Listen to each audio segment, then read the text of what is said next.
Hello friends, कैसा आप लोग। फ्रेंड्स, इस वीडियो में बात करेंगे प्रकाश इंडस्ट्रीज लिमिटेड के बारे में। या प्रकाश इंडस्ट्रीज की बात करें तो आज की डेट में 12 से 13% के आसपास का शानदार उछाल देखने को मिल रहा है। तो जानने की कोशिश करेंगे कि आखिर कंपनी कैसे दिखाई देती है। और देखिए, एक चीज मैं आपको ये बताऊं कि इस कंपनी के अंदर कुछ बड़े बड़े इन्वेस्टर्स ऐसे दिखाई देंगे जिन्होंने अपनी इन्वेस्टमेंट इस कंपनी के अंदर कर रखी है। तो ऐसा नहीं है कि सिर्फ एक या दो बड़े इन्वेस्टर ने इन्वेस्टमेंट कर रखी है, बल्कि तीन तीन बड़े नाम मैं आपको दिखाऊंगा इंडिया के, जो बड़े इन्वेस्टर हैं जिन्होंने इस कंपनी के अंदर अपनी इन्वेस्टमेंट को कर रखा है। तो जानेंगे कंपनी की कंप्लीट फंडामेंटल एनालिसिस करेंगे, समझेंगे कि आखिर फंडामेंटल बेसिस पर कंपनी कैसी दिखाई दे रही है और कौन से इन्वेस्टर ने कितनी बड़ी इन्वेस्टमेंट कंपनी में कर रखी है। ये भी हम इस वीडियो में चेक करने की कोशिश करेंगे। तो वीडियो को पूरा जरूर देखिएगा और साथ में अगर आपने चैनल को अभी तक सब्सक्राइब नहीं किया है, सब्सक्राइब कर लीजिए, क्योंकि ऐसी इन्फॉर्मेशन हम आपके लिए डेली बेसिस पर लेकर आते रहते हैं।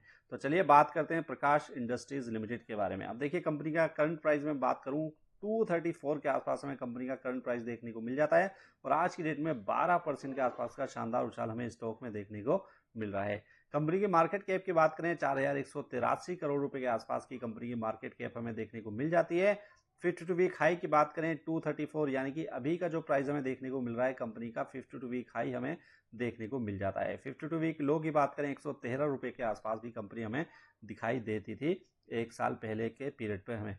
अब देखिए, कंपनी का पी रेशो अगर बात करें तो सिर्फ 12 के पी रेशो के ऊपर स्टॉक हमें देखने को मिलता है। बुक वैल्यू की बात करें 169 के आसपास कंपनी की बुक वैल्यू हमें देखने को मिल जाती है। इंट्रिंसिक वैल्यू की बात करें तो 183 के आसपास हमें कंपनी की इंट्रिंसिक वैल्यू देखने को मिलती है, यानी कि फाइनेंशियल बेसिस पर अगर कंपनी की इंट्रिंसिक वैल्यू निकाली जाए तो वो 183 के आसपास हमें देखने को मिलती है। आरओई की बात करें 11 से 12% के आसपास का हमें आरओई देखने को मिलता है। डेट इक्विटी की बात करेंगे तो कोई खास डेट कंपनी के ऊपर नहीं है, 0.12 डेट टू इक्विटी हमें कंपनी की देखने को मिल जाती है। नंबर्स में बात करें तो 362 करोड़ रुपए के आसपास का डेट हमें कंपनी के ऊपर देखने को मिलता है। लेकिन ये बहुत ज्यादा कोई टेंशन की बात नहीं है, क्योंकि कंपनी के कैश इक्विवेलेंट की बात करेंगे 276 करोड़ रुपए कंपनी के पास कैश पड़े हुए हैं। तो अगर डेट को रीपे करना होगा कंपनी को, बहुत ज्यादा कोई प्रॉब्लम डेट को रीपे करने में नहीं आनी चाहिए। अब देखिए, डीआईआई होल्डिंग की बात करें तो इसमें सिर्फ 0.11% डीआईआई की होल्डिंग देखने को मिलती है। एफआईआई होल्डिंग की बात करें तो ये 5% के आसपास हमें देखने को मिल जाती है। अब देखिए, सेल्स की बात करेंगे तो पिछले साल सेल्स 3,831 करोड़ रुपए के आसपास हमें देखने को मिलती है। प्रॉफिट की बात करें तो 350 करोड़ रुपए के आसपास का प्रॉफिट ये कंपनी कमाती है। तो सेल्स पर काफी अच्छा प्रॉफिट कंपनी जनरेट कर रही है। लेकिन देखिए, अगर सेल्स ग्रोथ की बात करेंगे पिछले 3 साल में, ये 4.5% के आसपास देखने को मिलती है। हालांकि प्रॉफिट ग्रोथ की बात करें तो पिछले 3 साल में 54% के आसपास की प्रॉफिट ग्रोथ देखने को मिली है, लेकिन सेल्स ग्रोथ थोड़ी सी कम है, 4.5% के आसपास हमें देखने को मिलती है। तो 4,000 करोड़ के आसपास की मार्केट कैप वाली ये कंपनी फंडामेंटल बेसिस पर काफी अच्छी दिखाई दे रही है। लेकिन देखिए, प्रॉफिट एंड लॉस के ऊपर अगर नजर डालेंगे तो यहाँ पर हमें देखने को मिलेगा कि 10 साल पहले कंपनी 2500 करोड़ रुपए के आसपास की सेल्स करती थी और ये सेल्स 10 साल बाद 3600 करोड़ रुपए के आसपास हमें देखने को मिलती है। तो सालाना आप देखेंगे 5% के आसपास की सालाना ग्रोथ आपको सेल्स में देखने को मिलेगी। नेट प्रॉफिट की बात करें तो 2013 में 165 करोड़ रुपए के आसपास का नेट प्रॉफिट ये कंपनी कमाती थी। अगर 2014 की बात करेंगे तो ये 350 करोड़ रुपए के आसपास हमें देखने को मिलता है। अब देखिए, कुछ बड़े नाम मैंने आपको बताया था कि कुछ बड़े नाम ऐसे आपको दिखाई देंगे जो इस कंपनी में इन्वेस्टमेंट कर रखी है जिन्होंने।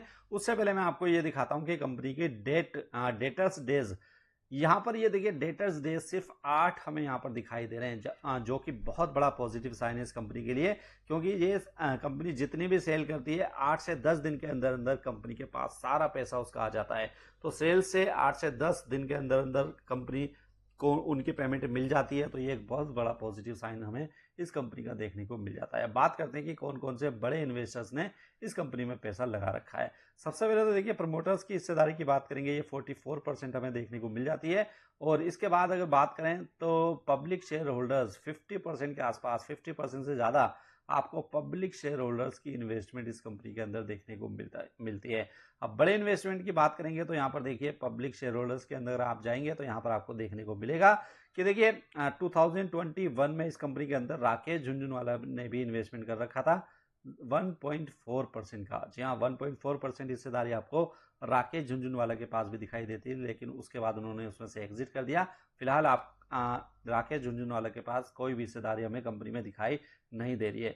सेकंड बड़ा नाम मैं बात करूं तो मुकुल अग्रवाल। देखिए यहाँ पर मुकुल अग्रवाल का नाम भी आपको दिखाई देगा, जो कि इंडिया के काफ़ी रेप्यूटेड इन्वेस्टर में दिखाई देते हैं।